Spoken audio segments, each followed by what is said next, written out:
This episode is brought to you by Sage and Angie Boutique. Sage and Angie Boutique is a women's clothing store located at 235 Nassau Boulevard, West Hampstead, New York. Visit sageandangie.com for the latest in women's fashion. Hi, welcome to Perri Pierre Podcast. I'm your host, Perri Pierre, and this is the second episode. Our guest today is Denise Boutte, someone whom I've been a fan of for like a decade now. She's appeared on numerous TV shows, movies, commercials, and when she's not acting or producing, she's writing delicious recipes. Denise, welcome. It's great to have you. Thank you for having me, and thanks for pronouncing my last name right. Thank you. Yes, because I speak French, and so that's why. Okay. Well, there you go. You got it right. Yeah. So when I first I met you in 2016 at the NAACP Image Awards, and it was like I was like, oh my God, this is Denise Boutte, and you were so nice, like, because usually sometimes I would be a fan of someone and I would meet them, and then they would be like kind of different than what I was expecting, but you were really, really nice. So I was like, oh my God, yeah. Thank you. Well, I'm a Southern girl, so I can't help it. Yeah, well, speaking of Southern girl, you often call yourself a Louisiana girl because you were born and raised in Louisiana. So what was it like growing up there? It's amazing. Well, you know what? It's something that I didn't appreciate at the time. I think whenever you're in the moment, it takes you going hindsight in order for you to be like, that was actually pretty cool. In the moment, it was kind of boring. And it was a lot of work because my grandparents had a farm. And so every day I had chores, and my particular chore was to pick the eggs. So Okay. I had to go and pick eggs every day. Sometimes that required me going into the barnyard. Sometimes that meant that I caught a snake as opposed to an egg if I couldn't see, properly. And several times I dropped what I'd picked during the day, and my grandparents got pretty upset with me because they sold them. But it was, a very unique, I think, upbringing, and has contributed to the way that I am nowadays. Family first, that's the core of who I am and what I do. And it wasn't until I actually graduated from LSU and went to Dallas, Texas, that I started cooking. My mom cooked every single day, and so it wasn't something she required of me. Sometimes if she was outside, I'd have to stir the pot before something burned. But it just has formed the core of my being and who I am. And at the time, I didn't realize that. Okay. All those family gatherings on the weekend, and all that kind of stuff is something that I find genuinely something I need, what I'm saying, today, because if I go too long without it, I don't feel the same. Right. It excites me. To cook for someone else is always a joy for me. In fact, that was one of the things that, sometimes one day I showed up with some pecan candy, which we call pralines back home, and gave some to Tyler, and he actually kind of got addicted. Now that he's a clean eater, I don't think he would want it today, but that was always like a treat. He'd text me, "You got some of those candies?" Right. Oh, wow.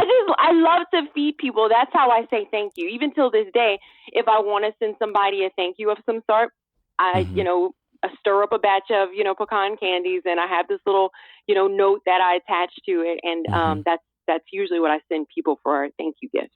Oh, wow. That's amazing. So yeah, you went to LSU, and then you but in LSU though, I saw that you were doing pre-med, and then you were also a microbiology major, and then you changed it to mass communications, which is something that I kind of did as well. I started as a bio major, and then I was doing pre-med, and I changed it to drama and theater. But why did you switch? Look, we both kind of like took left turns or whatever, but Yeah. I didn't have much exposure. I was, in a very small town, and I honestly didn't know what was out there. So anytime I heard someone really proud of their kid, and, they were talking and, glowing, "Oh, my kid's going to medical school. Oh, my kid's going to be a lawyer." That's kind of all I knew. And so I was like, well, I want my parents to be proud of me. I want to be successful. So I was like, pick one. I was like, yeah, I'm not reading all those books. I'm not going to law school, so I'll be a doctor. And so as soon as I got to LSU and I started taking the classes, I was like, oh, heck no, like this is not for me. But Oh wow. I was living in a dormitory and, Mm-hmm. had exposure to a lot more kids and a lot Mm-hmm. more, like, what are you going to school for? What's your major? And so one of the girls, and her name is Danielle, she was in mass communication. So I went and sat in on a few classes and I was like, oh, this seems more in line with who I am and what I would like to do. I was like, darn, you can just talk and make a living. Okay, this is my kind of gig, right? Right, right. Oh wow, So I that's got an internship. At a local station and WBRZ Channel 2. Yeah, I got over mm-hmm. there and I liked it, but only certain parts of it because I was at the dispatch desk and basically it was like horrible like news and stories coming in all day. And so one of my mentors at the time pulled me aside. She was like, honey, listen, she was like, this is a very taxing job. And if you want to do news, Mm-hmm. don't do hard news. She was Right. like, do something entertainment wise and something more, soft, type news. And so I totally took that advice to heart and actually Mm-hmm. kind of switched gears once I found out about, advertising. That was another, part of the major. And I was like, you know what, let me try this. And so I interned at an advertising agency. Then I interned at an advertising agency in Dallas, Texas. And that's who ended up offering me a gig right out of school. So loaded up the truck and moved to Dallas, Texas. So it was kind of Wow. like an easy decision. And that's what I would tell anybody Mm-hmm. who is in a major and going to class is one thing, but real life exposure and experience, Mm-hmm. to me, that's the make or break. And to me, that's the way you separate yourself from everybody else. I mean, at one time, I had 3 jobs. Oh wow. I had a campus job because that's what came with my scholarship. I had a paying job, which was at the Gap, selling khakis. And I also had an internship. So every year for like 3.5 years, I had 3 jobs. Oh, wow. And so, Wow. and every semester I would change my internship, and that's what allowed me to kind of cipher through and figure out what I wanted to do with my life. But then 5 years after doing advertising, I decided I want to be an actor. And then I loaded up the truck and went even farther west. And then Here I am. and then you moved to LA. But I read somewhere that it's because of advertising that you kind of like, started acting, because I think you had like you were working for a firm, and then like sometimes the clients would see you and they would be like, "Oh, I'd like to have her as an actress in the commercials and stuff like that," right? Perri, I'm so impressed. You did your research, dude, like for real. You definitely did your research. And that's exactly right. I was working for the first time it happened was for Pampers. Right. And so we were doing an ad campaign. We had cast, a young lady to be the mom playing with the kid in the park and all that fun stuff. And once the clients actually came, Mm-hmm. they only knew me from conversations over the phone. They were like, Denise has more the look we envisioned. So, would you mind, doing? Mm-hmm. I'm like, oh, I don't do that, but thank you so much. That's so flattering. And my boss was like, oh, you gonna do it today? And I'm like, oh, yes, I'm gonna do it today. Okay, so Wow. So it's almost like acting chose you. Then, Wow. yeah, and the kid was, a little unruly that day. So I think at that time I was like, I am so not having kids. But the funny thing about that also is that I worked for the agency, so legally they had to pay me something. So I got like $1. Where wow. chick got her day rate and was able to come and go. Like she packed up her suit. Oh my gosh, she got paid more than you. Out. Yeah, I got $1, dude. I got $1 for that. I was like, oh yeah. So that of course did not, impress me at all. But it continued to happen. It happened. I was working on the I Am's dog food account. I was working on, some stuff for Mary Kay, and it continually happened. And then I was the Texas lottery girl. So then I actually auditioned, like went on something, a local agency, you wanted to represent me. So I was like, oh, okay, I took the meeting. I was like, okay. So the first thing I booked was to be the Texas lottery girl. So I'm looking like Vanna Black with the big sequence dress and my hair all big. And it was just fun. And I was just like, this is kind of cool. And, I've always listened to my heart, and there's times in life where I think you get a little I don't know, things get a little I don't know, what do you call it, grim, like you can't really see, Mm-hmm. what's next? You can't really figure it out or whatever. It's just kind of hazy. Right. And I've always listened to my spirit. Like I'm not saying I have conversations with God or something, but it's like when Mm-hmm. I'm confused or I kind of don't know what's the next step, he kind Mm-hmm. of lays something on my heart. And that's kind of what happened. And once I would be like, okay, I'm going to listen. My heart is saying this or whatever. Okay, fine. I'm going to stop questioning it. I'm just going to like move with it. Mm-hmm. It always kind of works itself out. Like that's just kind of my whole life and how it's worked. That's why I've had so many like left and right turns, like unexpected Mm-hmm. changes and switches. It's because I kind of don't question it. I just kind of I just dive off the cliff and see where it leads me. If that Yeah. makes any sense. But No, it what does. happened is I had one young lady that I went to LSU with who was living in California, and I called her, kind of out of the blue. We hadn't talked to each other in a few years, and I stayed on her couch for like 2 weeks and started talking to folks. The woman who took my headshots in Dallas, she was a manager out here. I met Mm-hmm. with and who is still my manager till this day. Like she sold her half of the company, but the guy, Charles, is still my manager till this day. Oh, okay, yeah.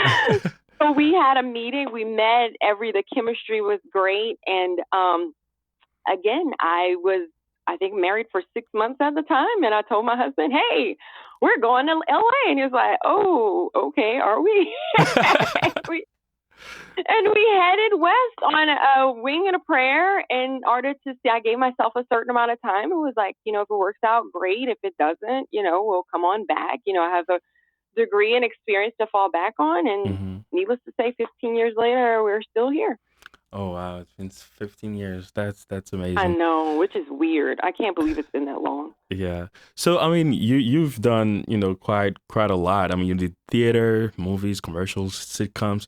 But one thing I saw, like you were in Days of Our Lives. That's like so interesting because I feel like, it's like soap operas nowadays not as popular as it Oh, used to be. I mean, yeah, it's considered a dying breed, but you had a chance to be in Days of Our Lives. How did that come about? well, it's funny. So the woman who took the headshots, became the manager, was really, really close friends with Fran Bascom. Fran Bascom was one of the first she was the first casting director I ever met in Los Mm-hmm. Angeles. And she cast me as the understudy in one of those plays in Pasadena at the Fremont Center Theater. Okay. James Reynolds, who was on Days of Our Lives, Mm-hmm. was the person who owned it along with his wife. Right. So whenever I was cast as the understudy to Mary Beth Evans, who was on Days of Our Lives forever, well, Mm-hmm. it just so happened Mary Beth booked another role cross country in New York City. She got another soap opera gig. So lo and behold, I had to step up. And needless to say, that play ran for a year. Oh wow. So what was it? Friday, 2 productions.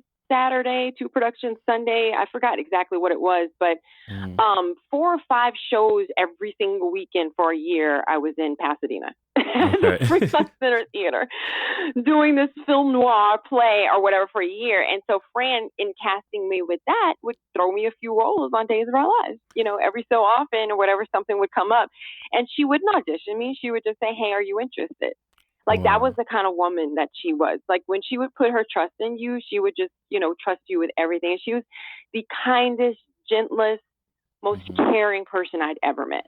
And so I kind of thought all casting directors want to be that way, but lo and behold, they weren't. But anyway,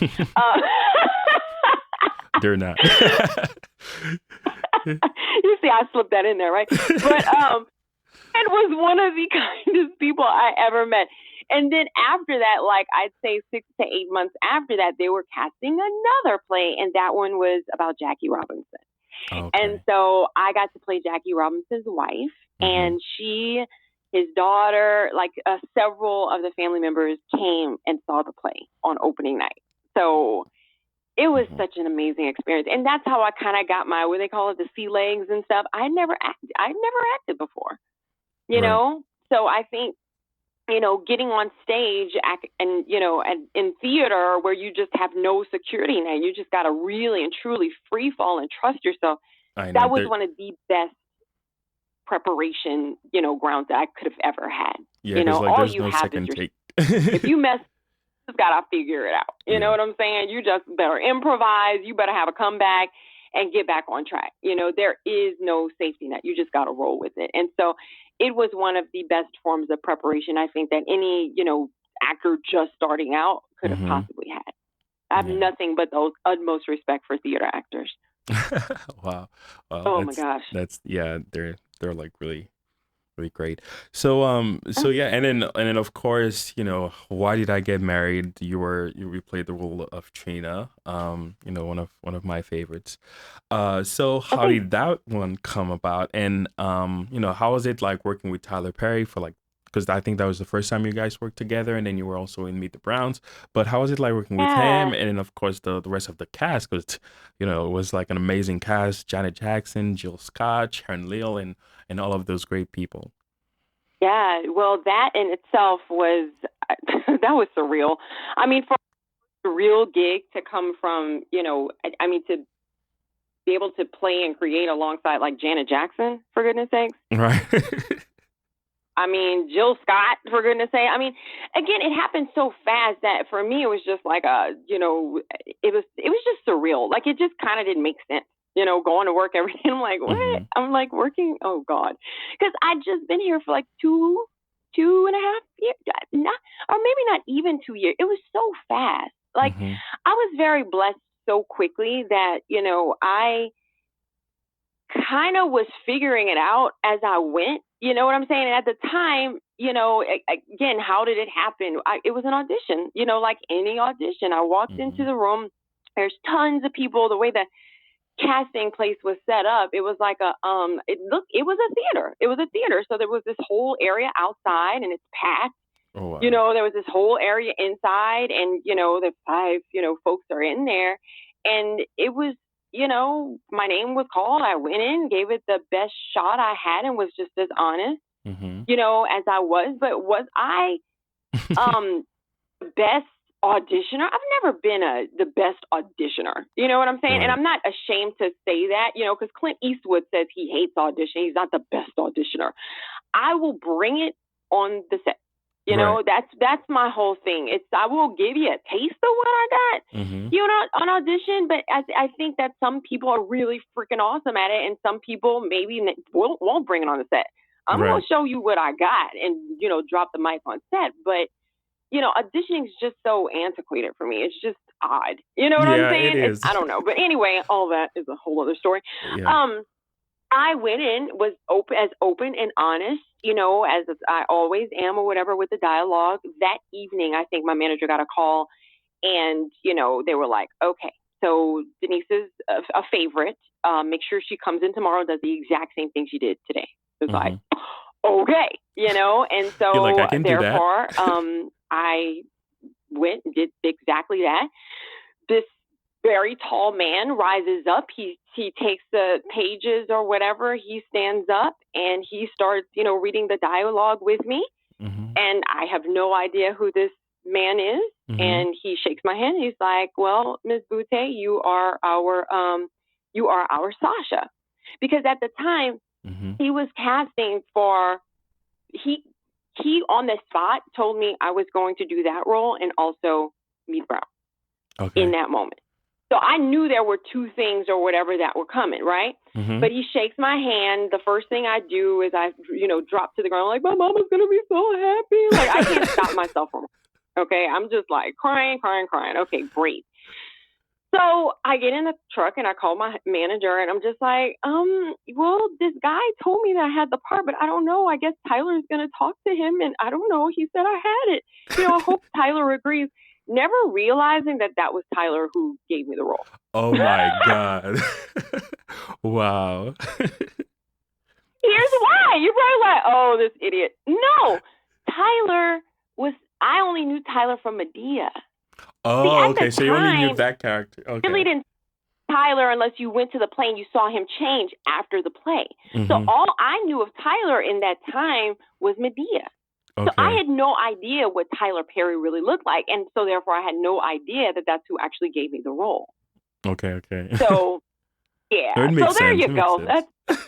But it was fascinating. Tyler became like my surrogate brother. Like he's just an amazing person, a beautiful human being. And it's just so odd, even, knowing him, the way that I do whenever you see him, like, for instance, getting, that award and being an icon on BET. It's just like, did you know? He was like, I knew there was something great, that was coming, but I never envisioned it was going to be on this level. Like, he even knows, like, it's just, it blows your mind. Does a legend and an icon, do they know they're going to be a legend and an icon? I mean, I wanted to know. Inquiring minds want to know. Okay. And so I asked. Mm-hmm. And it's just fascinating when a person of that magnitude or whatever, and again, just the most human, kind, sensitive, person you could ever meet, But again, he's from Louisiana, so I think we're all that way. Mm-hmm. Oh, yeah, I got it. Okay, what do you wish someone had told you when you started out in the entertainment industry? For like someone who's just like getting started, someone who just moved probably from Louisiana or from Texas to LA. So what would you tell them, or what you wish that someone had told you? One of the biggest things is something that wasn't even in existence when I started. And as much as I don't like it, I do not like living out loud. I'm a very private person. If you don't know it, you have no idea I'm married. You have no idea I have a kid. You don't know any of that, right? Right. No. But you didn't even know. No, I only knew the married part because I realized that your husband's name is Boutte, but I didn't know the kid part. You see, yeah. See, that's what, and there you go. As much research as you do, you don't even know I have an 8-year-old kid, but that's on purpose. And the point is that I don't like living out loud. I just don't.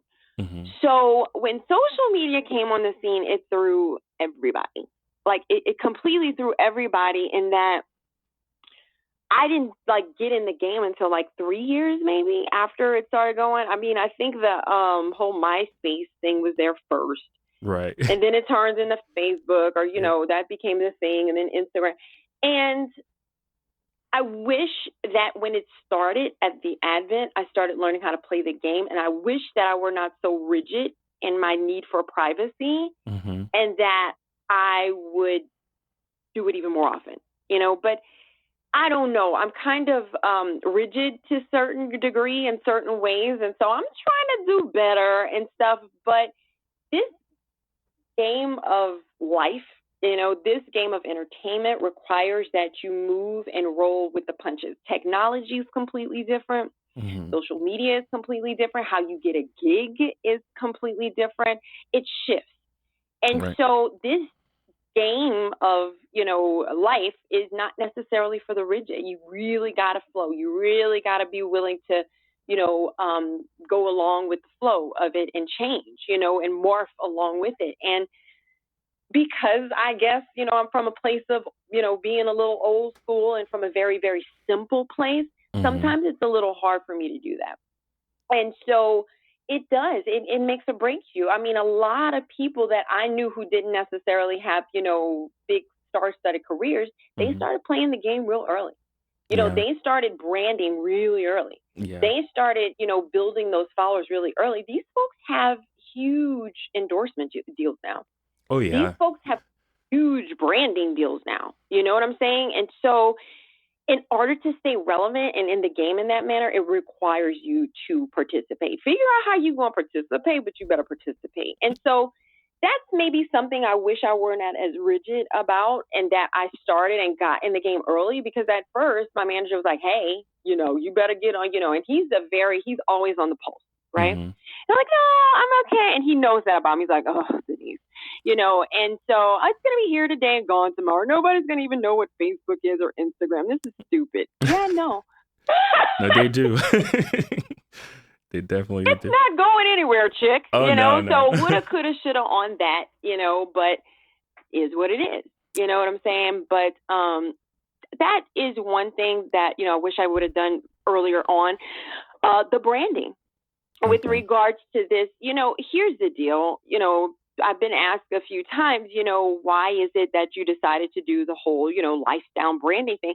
That's another something that I wish I had done and focused more on while I was on the series, because you have to have a platform of some sort. You got to have something that's, of some sort of, that you got to be in people's face. You know what I'm saying? Right. And, doing videos and stuff constantly in order to talk to them. But you got to have that platform in order to do it. I mean, Jessica Alba's got Honest, Gwyneth Goop. Reese Witherspoon. She's got that. I forgot what hers is called, but it's like somebody else's name or something. She's got a lifestyle brand. You can't just wait. And I knew that from my corporate days. You can't wait on your next acting gig. Yeah, I mean, you have to have something, and I already knew. Like this whole Louisiana girl situation, this concept of wanting to do a lifestyle brand of some sort, that started whenever I was, when I first got into the game. Because I knew that from my corporate America days. I was very aware of it. But actually building a business plan, a model of some sort, that didn't actually start until right before I had my daughter. Okay. So that was, 8 years ago, but 9 years ago.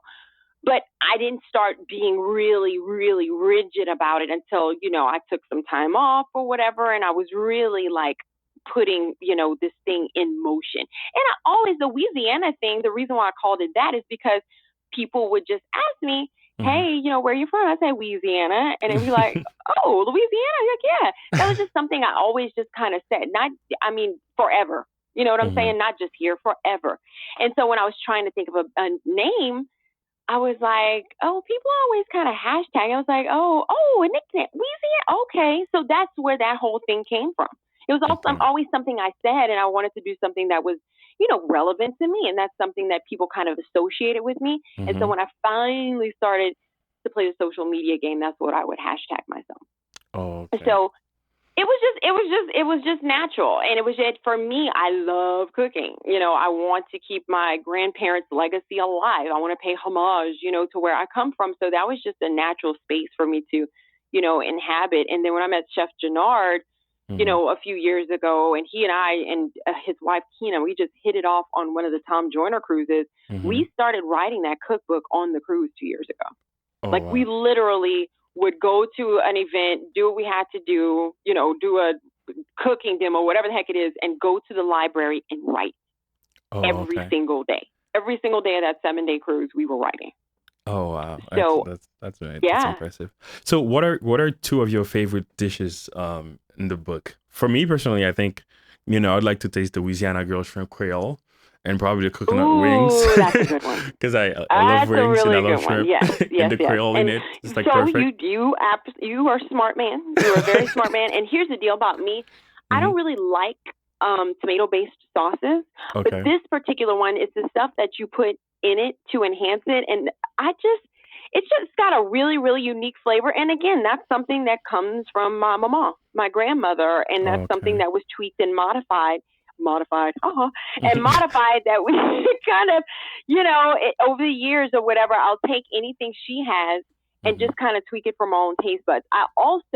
There's a lot of recipes that got bacon. And it's just like, oh my God, I can't have any more. I love bacon, but can we get some flavors going without having to use bacon grease? Like everything. My mama used to write phonetically. Like she didn't know how to write.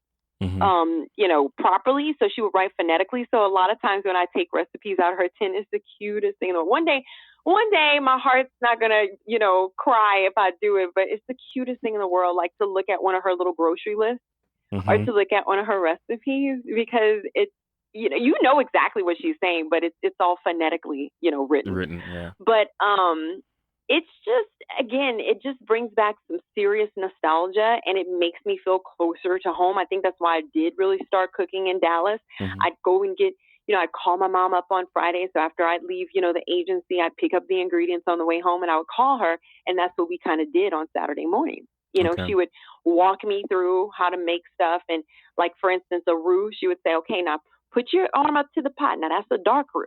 Oh, okay. She would tell me what level or whatever of roux to make, and she would compare it to a cut. She's like, now you put your can of Jiffy, put your Jiffy can on the side. She's like, that your jar of Jiffy, your peanut butter. She's like, now that's your light fruit. I'd be like, oh, okay, that's like that's how I was taught to talk. But it all makes like total sense to me, even sauteing onions. But it just feels like a piece of home. And I just love, for my family, even when I leave, for work and stuff, I'll pack them. I do some food saver packing on a whole bunch of stuff so that they have it to heat and eat while I'm away. Right. And that's what I would love Louisiana Girl to expand into heat and eat meals, something I would feed my family. And people knowing that you don't have to have a whole bunch of salt in everything. A lot of these blends, these Cajun Creole blends, of, seasonings, for instance, they have a ton of salt. Like you can't even, if there is anything else in there, you can't even taste it because it's overshadowed by the salt. So my blends or whatever, which we just finalized the final 2 spices this week, none of them have a lot of salt. So we have one in particular that's low sodium, but the original and the spicy, neither one of them have nearly the same amount of salt as the stuff that you see on the shelves right now. So we've got a grocer back home in Louisiana, Nunu's Grocery, awesome. And they are picking it up in their 2 locations. Okay. And that's going to be the first grocery store that we have a relationship with on the blends, and we're in talks with another one. So it's cool, man. The T-shirts are flying out. I'm doing some more silk screens or whatever for some larger sizes because some of my folks, they like that boudin. So weird. So are men? Can men wear them as well? Louisiana Girl. And see, that's what I have to tell people. Louisiana Girl is the brand, but the shirt, like the graphic on the shirt, that's Louisiana. So any guy or whatever, if you go on LouisianaGirl.com, you will see girl sizes and you will see men's/unisex sizes. Okay. And so, yes, a man can totally feel comfortable and feel good because Louisiana is not for the girl. Louisiana is just representing the place. Louisiana. And the ones that I have on sale right now say Louisiana Mon Ami. And you speaking French, what does that say? Wait, I'm sorry. Louisiana what? I'm sorry? Louisiana Mon Ami. Oh, my friend. Louisiana, my friend. That's what I'm talking about. Yes, there you go. Louisiana, my friend, and that's there's a club. That's the thing. There's a club back home in New Iberia / Grand Marie, Louisiana, and it's called Mon Ami. Okay. And when I first husband, that's one of the first places she let me go to. Was she didn't know my current husband was there, but I was going to a Mardi Gras dance out there, and so and so the Mardi Gras dances out there. They have one of the most awesome Mardi Gras parties out there leading up to the actual Tuesday, and so the place is called Mon Ami. So that was my inspiration for the first graphic. Oh, okay. Awesome. So before I let you go, I want to ask you, what legacy do you want to leave behind? What legacy? Wow, that's a good one. So always having standards. Okay, that's important.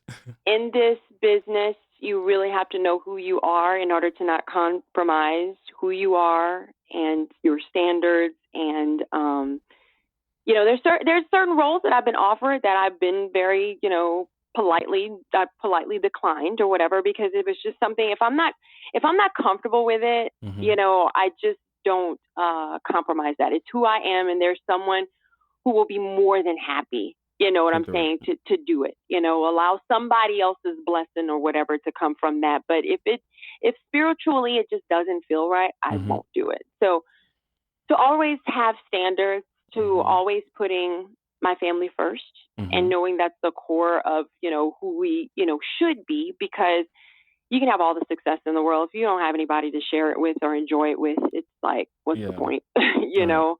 And to basically leave a legacy, to not only come as a blip or whatever on this, on a screen, or a blip, during this time, but, this whole Louisiana Girl situation is not only just a piece of me, not only paying homage to my family, and my grandparents and the hard work that they did, in cane country, raising sugar cane and owning land at a time when that was next to impossible,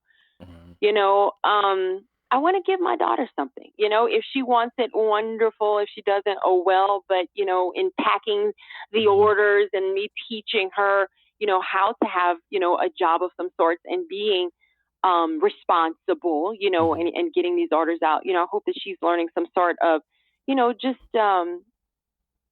feeling pride, you know, in what she does, how she does, to have an example of having a vision and executing that vision. And, you know, she can take this thing and make it as big as she wants to. Now, I'm not going to say this person's name, but some people have hotels with their name on it. You know, they pass it on to their kids. You know, I ain't gonna say no name. Some people have, we know some. You know, you know, here's Jessica Alba. I mean, I admire her because I've read so much about her. And, you know, once she had kids or whatever, the whole Honest Company thing and how that changed her pathway, you know, from being just an actress to having something that she could leave her kids, you know, having something more than just, quote, a bank account, but leaving a legacy in that something that your kids, if they want to, can step up to the plate and call their own, you know, and build upon. You're giving them a certain foundation, you know, and allowing them to build upon that foundation. So, you know, coming and just making that mark and not only just being a blip, but having some sort of a legacy to leave behind. Okay, awesome. Well, thank you so much for accepting my invitation. It was great talking to you. Having me. It was awesome. You have great questions, and, you know, I would be irrelevant if it were not for people like you. So thank you so much for your support over the years and caring enough to, you know, put me on your second show. I appreciate it.